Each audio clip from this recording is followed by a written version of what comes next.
Sabe uma coisa que eu sempre fico pensando? Por que lojas que são concorrentes, tipo postos de gasolina, supermercados, por que eles quase sempre ficam um do lado do outro? Parece que não faz sentido nenhum, né? Nenhum. Se eu tivesse um negócio, sei lá, eu ia querer ficar o mais longe possível do meu rival, mas aparentemente tem uma lógica poderosa por trás disso. E é uma lógica que, por incrível que pareça, ajuda a explicar coisas muito diferentes. Desde acordos de paz até o comportamento de animais na natureza. Exato. E essa lógica tem nome. É a teoria dos jogos. Isso, e apesar do nome, a gente não está falando de videogame ou xadrez necessariamente. É mais uma parte da matemática que olha para a vida real. Certo. Ela estuda aquelas situações onde a sua decisão ideal não depende só de você, sabe? O que vai acontecer comigo depende do que você vai escolher fazer. E o contrário também vale. Perfeito. Hoje a gente vai mergulhar fundo nisso e, para guiar a gente, separamos um material bem variado. Tem desde artigo acadêmico clássico até um trabalho super recente sobre blockchain. Passando pela Enciclopédia Livre e também umas pesquisas sobre leilões que até renderam um prêmio Nobel. Exato. A nossa missão aqui é desvendar por que essa teoria, que soa tão abstrata, na verdade é uma ferramenta essencial para a gente entender o mundo e para entender essa tensão que todo mundo vive. O que é melhor para mim versus o que é melhor para o grupo. Ok, vamos do começo então. O que exatamente define um jogo nesse contexto? Um dos artigos que a gente leu menciona a origem formal lá em 1944. Sim, com o livro Theory of Games and Economic Behavior, do John von Neumann e do Oster Morgenstern. Foi ali que a coisa ficou séria, né? Totalmente. E a grande virada de chave foi justamente entender essa interdependência. Certo. A teoria da decisão normal pensa numa pessoa sozinha tentando fazer a melhor escolha. Tipo, qual guarda-chuva eu compro olhando preço e qualidade? A decisão é minha e pronto. A teoria dos jogos entra quando a minha melhor jogada depende do que eu acho que você vai fazer. É um xadrez mental. Se eu sou uma empresa decidindo se baixa o preço, eu preciso prever se o meu concorrente vai me seguir, vai baixar também, ou não. Então a palavra-chave é antecipar o movimento do outro. E para deixar isso bem claro, acho que não tem exemplo melhor do que o mais famoso de todos, que as fontes descrevem em detalhes. O dilema do prisioneiro. Ah, um clássico dos anos 50. E por um bom motivo. Ele captura a essência do problema de um jeito brilhante. O cenário é o seguinte: a polícia prende 2 cúmplices de um crime, mas não tem prova suficiente para uma condenação pesada. Certo. Eles são colocados em salas de interrogatórios separadas, não podem se comunicar de jeito nenhum. E aí a polícia oferece um mesmíssimo acordo para cada um deles. E aí vem as opções. Exato. Opção 1. Se você confessar e entregar o seu parceiro e ele ficar em silêncio, você sai livre na hora. Ele, coitado, pega 10 anos de prisão. Essa é a tentação, a traição. A grande tentação. Opção 2. Se vocês dois cooperarem um com o outro e ficarem de boca fechada, a polícia só consegue pegar vocês por um crime menor. Aí cada um pega só 6 meses de cadeia. Que seria o melhor resultado para o grupo, né? Sem dúvida. E a terceira opção? Se os dois se entregarem, se traírem um ao outro, os dois se complicam e pegam 5 anos de cadeia cada um. E é aqui que a coisa fica fascinante e, totalmente contraintuitiva. Se você pensar de forma puramente lógica, egoísta, o que você faz? Pois é. Vamos analisar. Você não sabe o que o seu parceiro vai fazer, certo? Então você pensa nos 2 cenários. Cenário A. Ele fica em silêncio. Nesse caso, a sua melhor jogada é confessar, porque aí você sai livre em vez de pegar 6 meses. Faz sentido. Cenário B. Seu parceiro confessa. Nesse caso, sua melhor jogada também é confessar, porque aí você pega 5 anos em vez da pena máxima de 10. Peraí. Então, não importa o que o outro faça, a sua melhor jogada, do ponto de vista individual, é sempre trair. Exatamente. Trair é o que a gente chama de estratégia dominante. É a escolha que te dá o melhor resultado pessoal, não importa o que o outro escolha. Caramba! O paradoxo é que, quando os 2 prisioneiros seguem essa lógica racional, ambos confessam. E aí, os dois acabam pegando 5 anos. Que é um resultado muito pior do que se tivessem confiado um no outro. Muito pior.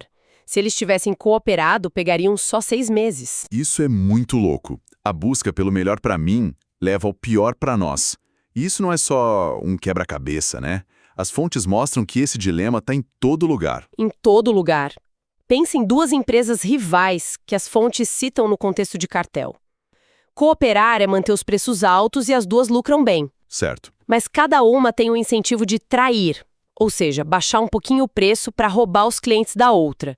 Se as duas fazem isso, começa uma guerra de preços e o lucro das duas vai lá para baixo. E o meio ambiente também, né? Mencionaram a tragédia dos comuns. Exato, a tragédia dos comuns é um exemplo perfeito. O que é exatamente esse conceito? Imagina um pasto que é de uso comum para vários fazendeiros.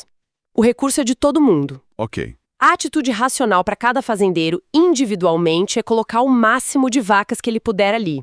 Ele pensa, só a minha vaquinha a mais não vai fazer diferença. Sei. O problema é que todos os fazendeiros pensam a mesma coisa. O resultado, o pasto é super explorado, o recurso acaba e todos os rebanhos morrem de fome.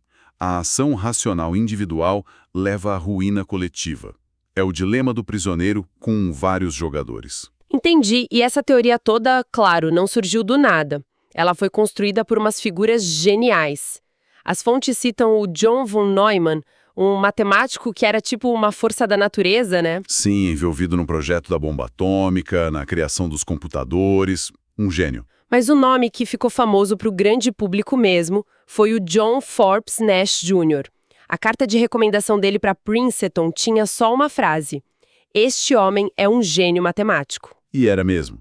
A contribuição do Nash que deu a ele o Nobel de Economia em 94 foi um conceito que hoje é, assim, a base de tudo isso. O equilíbrio de Nash. O equilíbrio de Nash? A ideia é a seguinte: um sistema está em equilíbrio de Nash quando cada jogador escolheu a melhor estratégia possível para si, dado que os outros jogadores escolheram. Nesse ponto, ninguém tem motivo para mudar de ideia sozinho. Certo, mas isso me deixou um pouco confuso.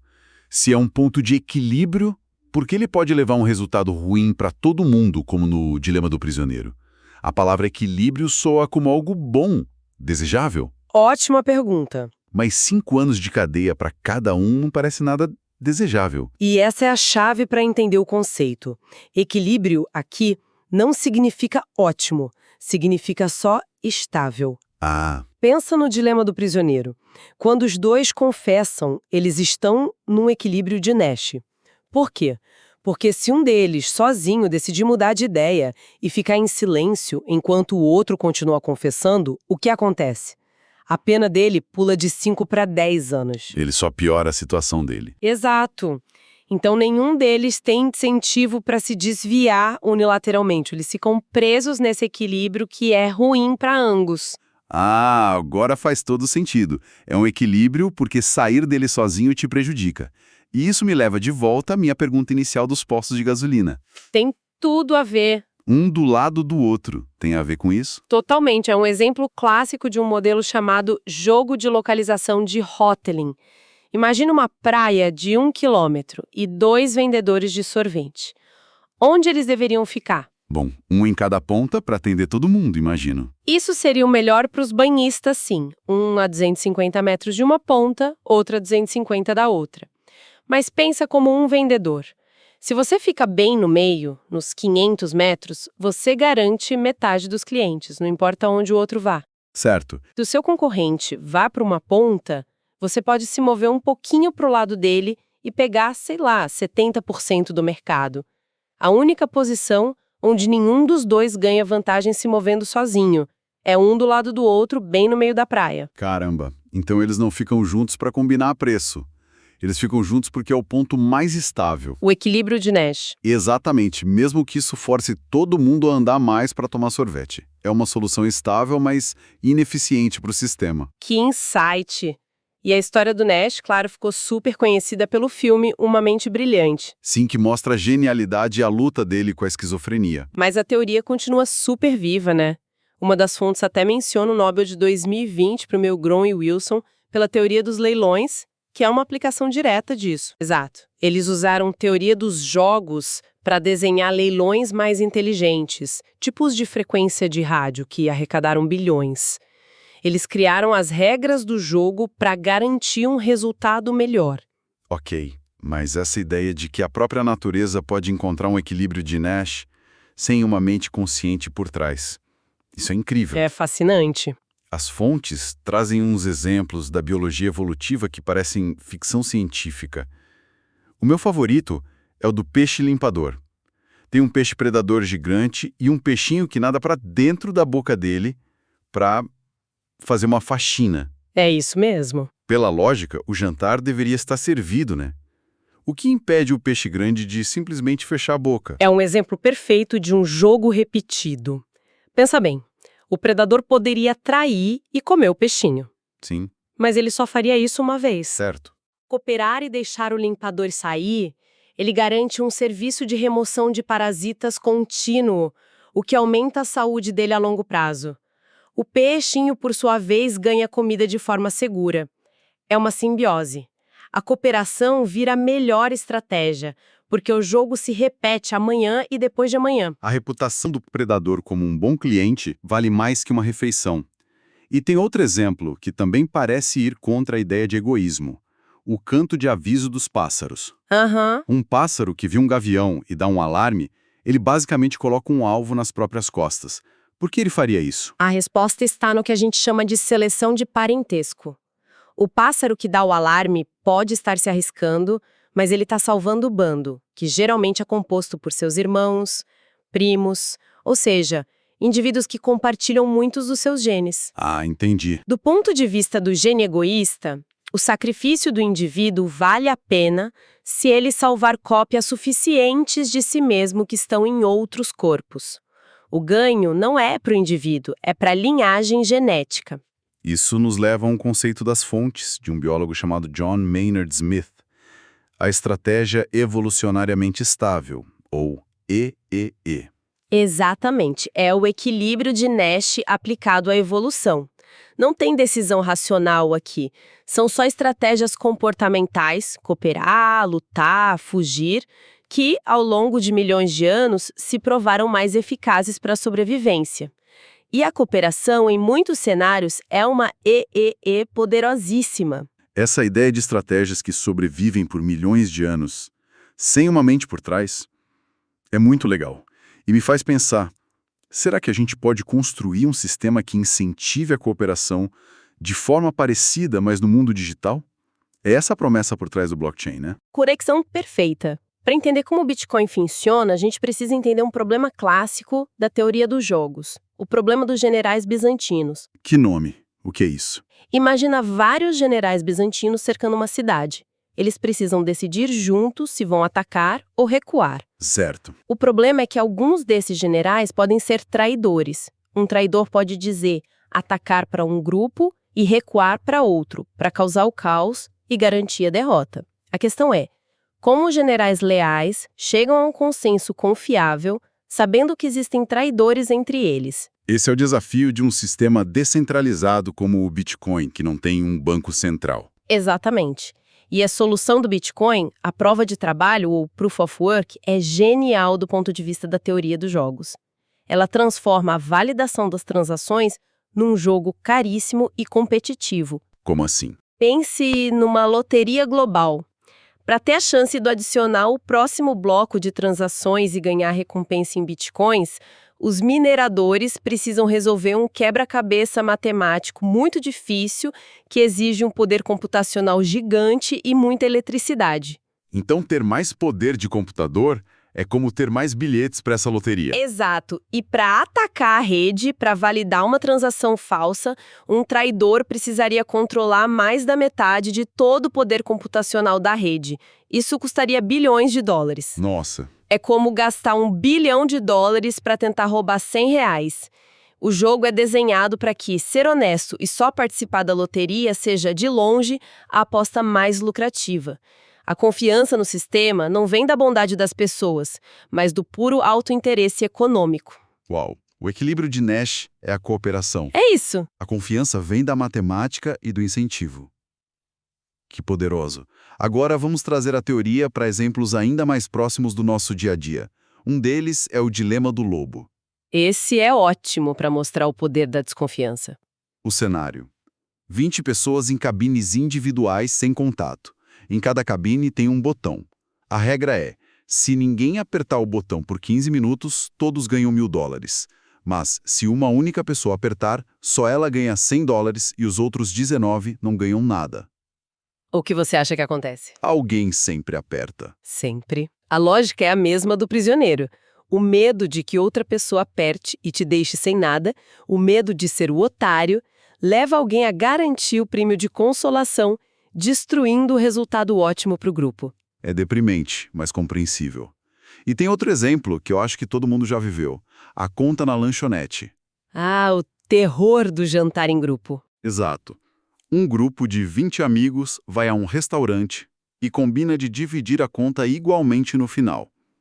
Você olha o cardápio e vê o peixe, de R$ 40, e o lanche, de 15. Aham. Se fosse pagar sozinho, talvez você pedisse o lanche. Mas aí você pensa, bom, a conta vai ser dividida por 20. Então, se eu pedir o peixe, o custo extra para mim vai ser de R$ 1,25.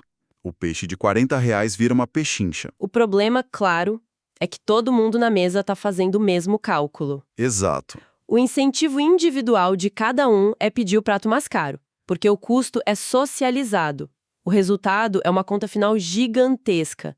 É a tragédia dos comuns numa mesa de restaurante. Isso explica todos os jantares de fim de ano da empresa. Mas tem um último jogo das fontes que mostra que talvez a gente não seja tão calculista assim.